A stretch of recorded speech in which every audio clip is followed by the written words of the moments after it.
Hi అందరికీ. రెగ్యులర్గా కాకుండా డిఫరెంట్గా తోటకూరతో వేపుడు చేశాను.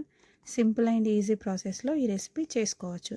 నేను ఒక కట్ట తోటకూరని తీసుకొని చిన్నగా కట్ చేసుకొని పక్కన పెట్టుకున్నా. నేను పెద్ద ఆకుల తోటకూరని తీసుకున్నా. చిన్న ఆకుల తోటకూరతో కూడా ఈ రెసిపీని ట్రై చేసుకోవచ్చు. అది మన చాయిస్ అనమాట. ముందుగా మనం కట్ చేసుకున్న వాటిని వాటర్లో వేసి కొంచెం సాల్ట్ వేసుకొని ఒక 5 నిమిషాలు పక్కన పెట్టుకోవాలి. తర్వాత దాన్ని మట్టి లేకుండా మంచిగా వాష్ చేసుకొని దాంట్లో ఉన్న వాటర్ పోయేలా హోల్స్ ఉన్న గిన్నెలో వేసుకొని పక్కన పెట్టుకున్నా. తర్వాత చిన్న సైజు ఆనియన్ని తీసుకొని చిన్న చిన్న ముక్కలుగా కట్ చేసుకొని పక్కన పెట్టుకోవాలి.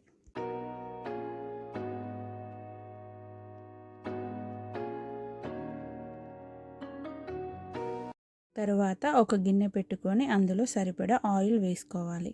ఆయిల్ వేడయ్యాక అందులో ఆవాలు, జీలకర్ర వేసుకొని వేగనివ్వాలి. అవి వేగాక 3 ఎండుమిరపకాయలు, కొంచెం శనగపప్పు వేసుకొని ఫ్రై చేసుకోవాలి. తర్వాత కట్ చేసి పెట్టుకున్న ఆనియన్స్ ముక్కలు వేసుకొని కలుపుకోవాలి. అవి మంచిగా ఫ్రై అయ్యాక మనం ముందుగా కడిగి పెట్టుకున్న తోటకూరని వేసి బాగా మిక్స్ అయ్యేలాగా కలుపుకొని తర్వాత మూత పెట్టుకొని ఉడకనివ్వాలి.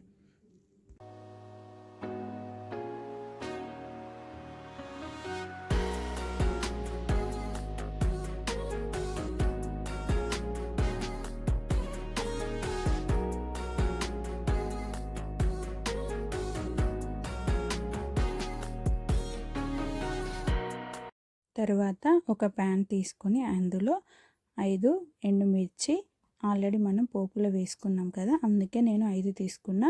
మీకు స్పైసీ కావాలి అంటే ఎక్కువ కూడా తీసుకోవచ్చు. దాంట్లో 1½ స్పూను ధనియాలు వేసుకున్నాను. తర్వాత ఒక 1/2 స్పూను జీలకర్ర, తర్వాత 2 టేబుల్ స్పూన్ నువ్వులు వేసుకొని బాగా ఫ్రై చేసుకోవాలి. తర్వాత నేను 2 రెబ్బల కరివేపాకును వేసుకొని మంచిగా పచ్చివాసన పోయేంత వరకు ఫ్రై చేసుకొని పక్కన పెట్టుకున్నాను.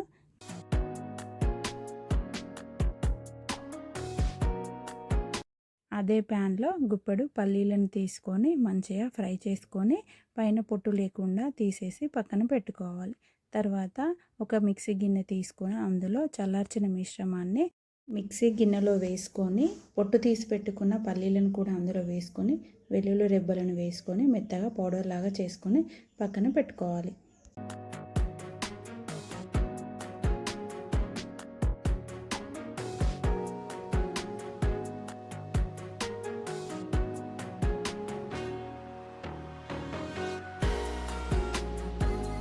తరువాత మూత తీసుకొని తోటకూరని మంచిగా కలుపుకోవాలి.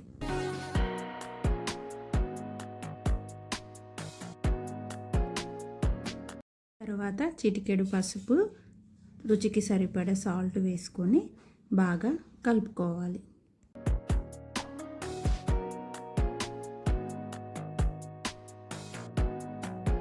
రెండు నిమిషాలు మూత పెట్టకుండా మగ్గనివ్వాలి.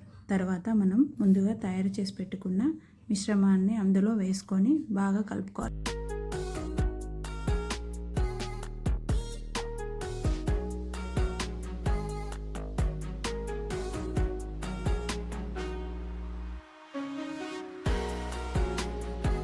ఉండలు లేకుండా బాగా మొత్తం మిక్స్ అయ్యేలాగా పౌడర్ని కలుపుకోవాలి.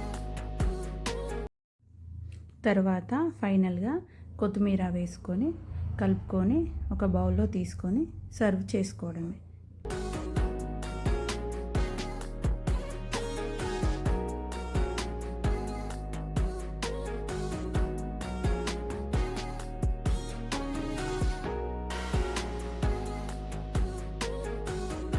వేడి వేడి అన్నంలోకి తింటే సూపర్ టేస్టీగా ఉంటుంది.